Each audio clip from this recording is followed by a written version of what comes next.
Summer times in Texas means 100-degree temperatures every day. I've still been doing POTA activations, but I've been doing them from my truck.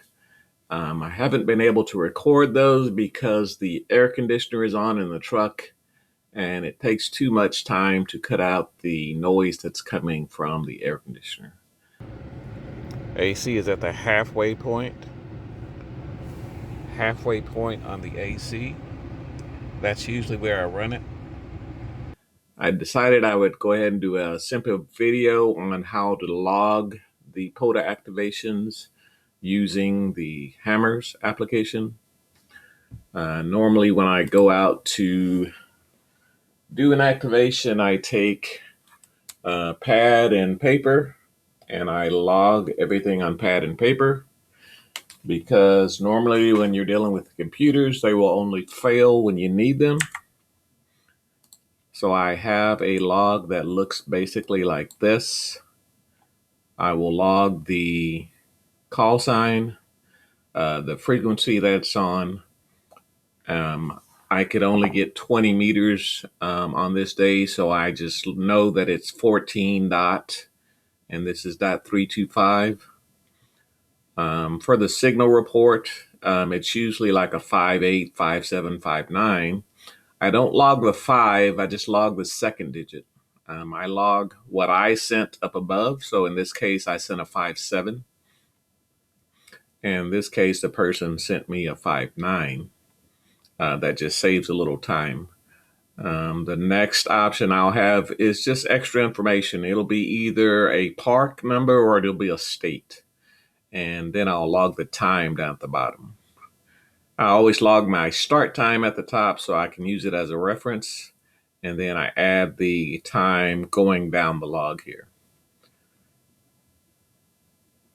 Now, at some point, if I decide I want to call CQ Pota, I will notate that by just putting 2 dashes under the actual frequency that I log. So dot 323 means I'm calling CQ here, but I still do the same thing: the call sign, the signal report, and the time. And what I'm going to do is I'm going to show you how to go from this paper log over to a HAMRS log. I'm going to open up one of these just so that you can see what it looks like. It logs everything that you have: the frequency, the band, the mode, the call signs, and the signal reports. And it logs it, and if you have some park to parks, it'll keep track of the park to park information. One nice thing that it does is it gives you a little QSO map here. Normally these labels are turned on and it'll show the names of the people out to the side, but I normally just click this off for show labels so that it just shows a big map and you can see who you've contacted. So in HAMRS, you click on this new logbook in the upper right corner. You give it a title.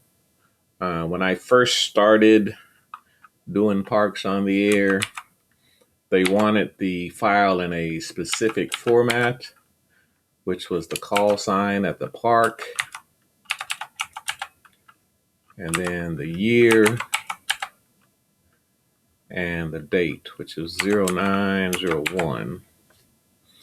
And you want to make sure you select this template down here that says Parks on the Air. When you select that template, HAMRS puts the correct information in it so that the pota.app site recognizes the file. So you hit save there and it gives you a new logbook. What you want to do first is fill out your frequency here. And in our case, our first call was on 14.325. Power, I normally run 50 watts. My park was K-44423. And it tells you it's Spring Creek Forest State Preserve. That's up in Garland. That's right outside of Dallas. It's actually about 10 minutes away from where I work also. That's why I'm able to activate that park. It'll put the grid in for the park. This is not your QTH grid, your home grid. This is the grid for the park, and it will put that in there for you automatically. If you have a club call sign you use and put that in, I normally don't put anything for the county. So since this activation was sideband only, I can leave the mode here at sideband and don't have to change it. The only thing I'm going to have to change is the frequency. And you'll notice on the signal reports, it defaults to a 5.9. So if you get a 5.9 signal report, you don't have to type it in. You can just go on to the next field. So in our example here, the first one was KO4NLL. We'll go KO4NLL. And if you have internet access, it'll go in to look up the person's ID. Look up their call sign. It'll give you their name and their state. And down here, it'll give you the county, their QTH, and the grid that they're in. So for that person, I got what did I get? I sent a 5.7 and they sent a 5.9. So what I do is I'm already on this tab. I'm already in this box where it has their call sign. Since I sent a 5.7, I'll tab to that box and it highlights everything in the box and you can just type over it. So I'll type 5.7. Now they sent me a 5.9, so I don't have to type over that. Let's see if they sent anything else. Oh, they sent a park, which is Kilo 7882. So I would go in that park box and type K-7882. And it'll go in and it'll look up that park and it'll put it up there for you so you know what it is. And you have to make sure you put in the dash there. If you just type K7882, it won't look it up correctly. If you want, you can add any comments here. And since I did this activation earlier, I'm going to pause the time here. And I'm going to modify the time to match what I have in my log, which was 0017. That was 12 a.m. 17 Zulu time, which was 7:17 Central time. So I'll log that as 0017. And when you're logging the time, you highlight the whole thing. You type 00. You don't have to type the colon, just type 17. And it will log it that way for you. So I've got their call sign, I've got the signal report, I've got the frequency. Remember, I don't have to change anything else over here because that's going to stay the same. I just have to make sure that the date and the time are correct. And you can either click save here or you can hit enter. I'm going to click save in this example. And then it automatically takes you back to the call sign box so you can type in the next one. So the next one was AG4HG, which is AG4HG. It comes up, finds that person's name. You have to look here. The signal report was 5.9 that I sent, and they sent a 5.9. But you have to remember to change the frequency in this case. So the frequency was 14.323. And remember, I underlined it here to notate that I'm calling CQ. So once I change this to 323, I won't have to change it anymore for the rest of the logs. So that was AG4HG.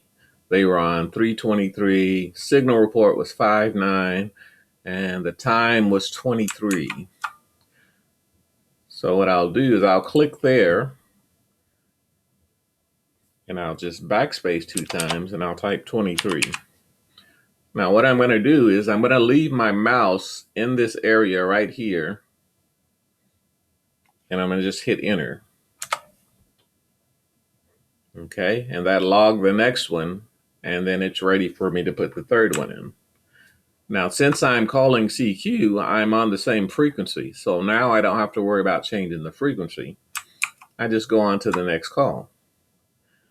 The next one is W4TRK, and he was at 24, W4TRK. It looks up their name. The signal report was 59 from me, 57 from them. So I'll just tab 59 from me, 57 from them. The time was at 24. Now this time I'll just backspace once, hit a 4, and press enter. I'm going to set up my log so I can see it here more clearly without switching back and forth.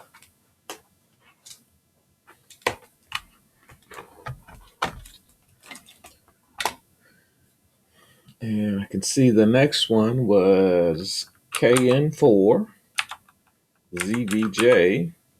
Signal report was 59 and 57. And he was at the same time 24. Now, since the time is the same, I'll show you that. The time is the same here. It's 24. I don't have to leave this box. Once I type in the 57, since I don't have a part number to put in and I don't have any comments, I can just hit enter from here, and that'll take me to the next one, which was NP4JJ. NP4JJ. And it looks it up. It was a 59 and a 55. And once I get going, I don't have to look. I know tab, I'm in that first box. It's already 59. So then I can hit 55. And the time was 25. I'll click once, backspace, and hit enter. Now I'm going to do the rest of these, but I'm going to speed it up. I put in 5. I've got about 45 more to put in. So I'll write down my start time and see how long this takes.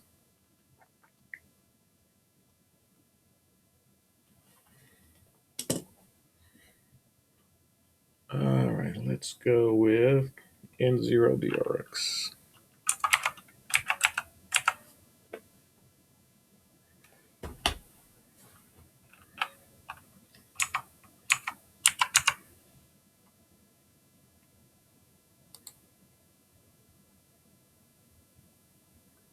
Oops, I see I made an error here.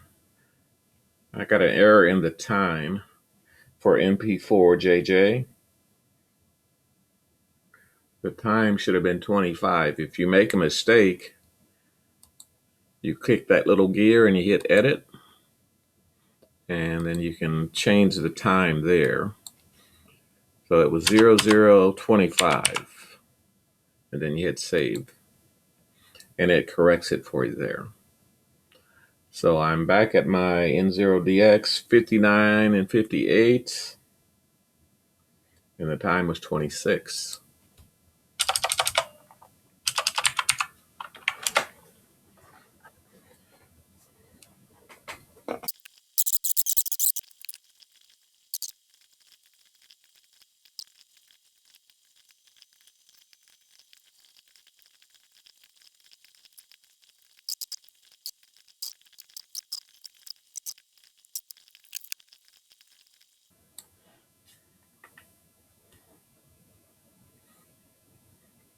Now I was at the end of my activation and I had 48 calls. So I wanted to add 2 more. So I went and found 2 park-to-parks. So I have to change the frequency here. 59 and 57. Time was at 57. It was K4395.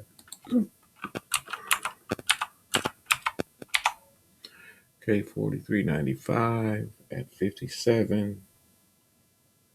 K7RKO. K7RKO. And the last entry, which is KC3SEG 5755.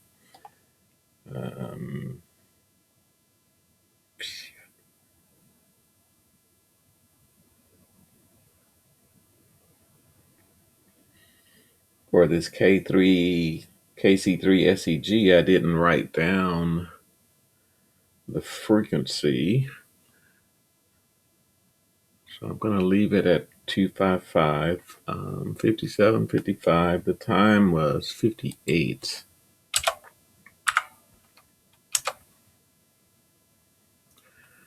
The frequency isn't important. What is important is the band, which is 20 meters. So now I've got 50 entries in, and I'm going to scroll back and just quickly check the call signs. Make sure everything looks right. Oh, and let me check the stop time on here. 46.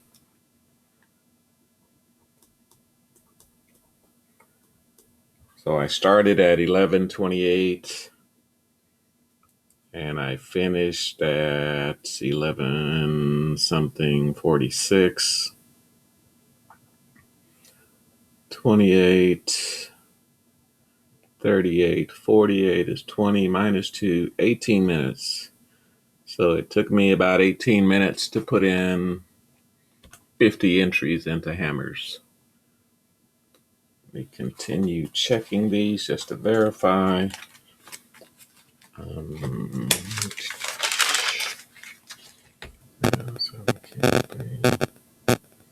Now, when I got this call, I recognized that call sign. That's, I don't know his name, but he runs a QRP net where they go down to like 10 watts and 5 watts. And he was calling at 10 watts.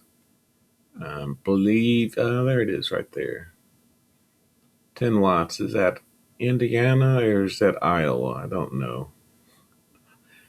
But he runs a QRP net. Go to facebook.com and search for QRP net if you're into QRP. Okay, so it looks like everything is fine. What I usually do next is I click on the QSO map. Again, I don't want the labels. So most of my calls were to the east of my location. And I had one down in the Dominican Republic. And I will usually make a screenshot of that. Just do that. Do that. And that saves a copy. You don't have to do that. That's just something I like to do. Then once you're done and you've put all your entries in, and you can see your park-to-park calls out here.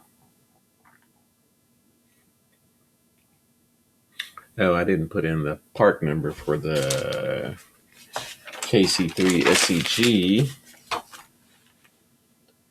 which was 1582. So I can hit the cog and edit. Find the park, which I don't see right now. My park.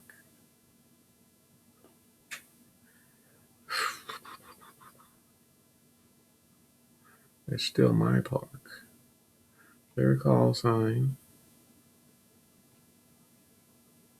Oh, there it is. Their park. It's got something in there. That's why I was looking over it. So it's K 1582. And remember, I don't have the frequency, so I'm just using the 255 as a placeholder. So when I hit save there, it's got the park number there. So I started out with a park to park and I ended with a park to park. So when you're done there, you will click on logbooks. And remember, this is the 0901 from 4423. So I will click the cog here and it shows the 50 QSOs. And I normally just do 10 contacts, but if I get a pileup, which is just people calling and calling, I will go ahead and work that pileup. In this case, I just worked the pileup and it went on until I got to 48. And that's when I stopped taking calls and I found the 2 additional park to parks to make it a round number 50. So you click that cog and you click export ADI. And it gives you the file name that it wants to export to. And I normally put these where I can find them. So I'm going to save it to my temp folder here and I'll hit save. And if you go and you look at that file, which is in my downloads temp, that's in the work folder. There it is. There's the file. It's just a text file. So most times you can double click it or you can right click and say open with. I normally just open it and look at it. You'll normally have the header at the top here. The end of the header is denoted by this EOH. And then all of your contacts are just a group of fields here. So for that first contact I made, it shows the band, the call sign, and all the other information. The information that HAMRS is putting in is mostly these 2 right here. My SIG, which is Pota, and the SIG info. If your logging application doesn't support adding these features, you can manually add them because this is just a text file. So I just normally go through and scan and make sure I've got the right date, which is 901. Make sure I got the right band. So I'll start and I'll just scan a few, make sure they're all okay. Date. Because sometimes sometimes when you do an activation, if you're there past the Zulu time, the date has changed. So I make sure my date is correct on all of them, and it should be all 0901.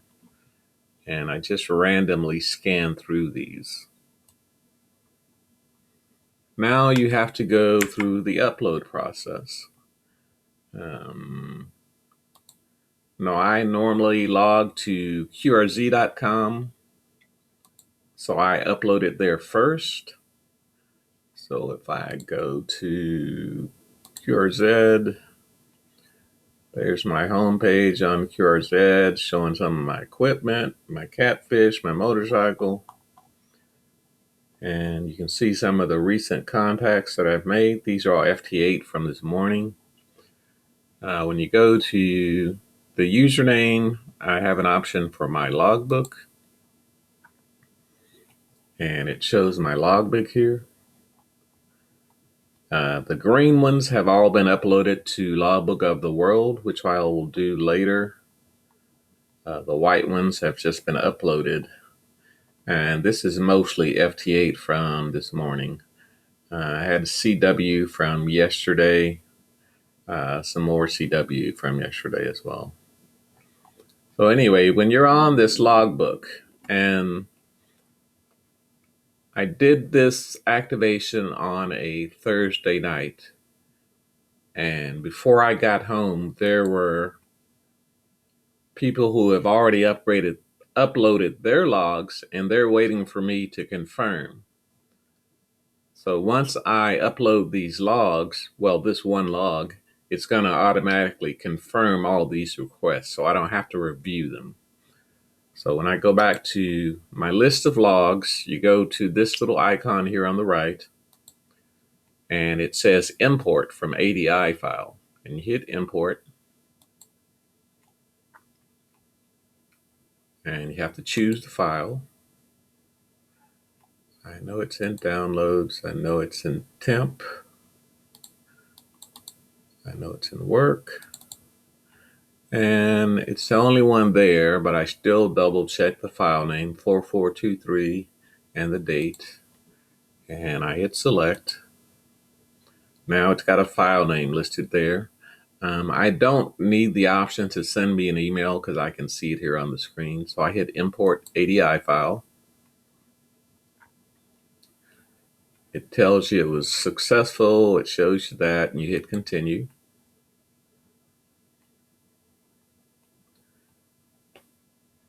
And normally it shows them automatically, but well, these are from the previous day, so they are. So this is what I did last night, that CW there, and then this is from what I did this morning. But these are the ones that I uploaded here. All of these, there's 50 of them.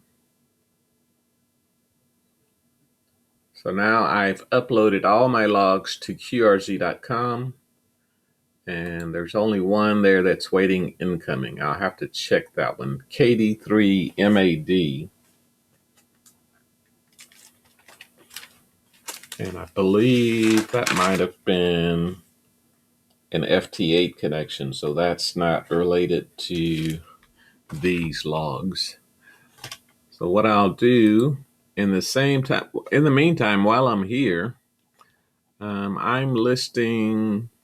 showing too many to do an upload to Logbook of the World. So I'll click this icon, and I want to see just 50 lines per page. And it shows me all 50 of these. Now, since they're all white, that means they haven't been uploaded to Logbook of the World. I'll click the little box at the top here, which selects them all. And it pops in another button here. It says Actions. Click that. And I say Send to Logbook of the World. Now, my Logbook of the World has a certificate password on it. I have to type in that password, which is, and I hit continue. Now, if you're not a Logbook of the World user, you don't have to go through this process. This is just a way to do it. So now you see those are green. That means they've been uploaded. But if I go to my next page here, there's a whole nother page that hadn't been uploaded. So I'll do the same thing again. I'll select here. I'll hit Actions. I'll send it to the logbook. I have to type my password. And continue. Some people log at QRZ.com. Some people log at logbookoftheworld.com. There are other places, but I don't have time to do every possible place. I just do those two, QRZ and Logbook of the World. So when I go down to check this, I see that there's two that didn't go, so I'll click those two individually and I will send them.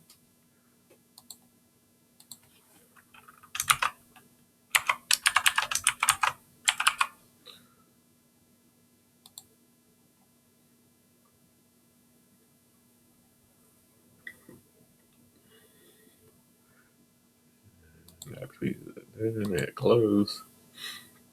So now I've got everything uploaded to Logbook of the World. Now I want to upload the log to the Parks on the Air website. So I go to pota.app. I'm already logged in. I go to my log uploads. I click here. You can drag and drop into this box, or you can click and select. I like to select. I could select there, but I'm just going to show you the process, which is downloads and then temp and work. And then the name of the file, which is the 4423233. Again, the file name doesn't appear to matter in these later releases of this pota.app thing. So I just hit open and it pulls up. It reads my call sign. It reads the park. It tells me that it's got 50 phone connections in there. I click my logs are correct. I click this option and I click upload for validation. And then you just wait a few seconds and it'll give you some information. If it has some type of error, it would pop up on the screen and it'll show you what the error is. If it's successful, it'll just come up and it'll say process down in this area right here. So right here, it says process, gives me the park number, the times of the QSOs. The first one was at 17 after. The last one was at 58 after. 50 QSOs, and it accepted all the QSOs. So when I go in, I can even look at this. No, I don't want to look at that. Hit this drop down and you can get more information about the QSOs. If you want to download what you just uploaded and just keep a copy, you can download those. But that's all you have to do to actually upload the log files to Pota. And as you're doing your logs, eventually you'll get some of these wards. It keeps track of how many parks you've hunted, for example. These late shift activator contacts, I've made a few of them over the past few weeks because I go at, I guess, midnight Zulu time, which is 7 o'clock Central. So when I'm starting at 7 o'clock Central, that's starting a new universal time, and that's a new activation as far as Pota is concerned. And I'm looking down at the bottom. I've almost got all the states. I need just these: Montana, Mississippi, Maine, Kansas, Vermont, Hawaii, and DC. And I'm also working on a kilo at Cedar Hill State Park. I need 6 more contacts and I'll have my kilo at Cedar Hill State Park.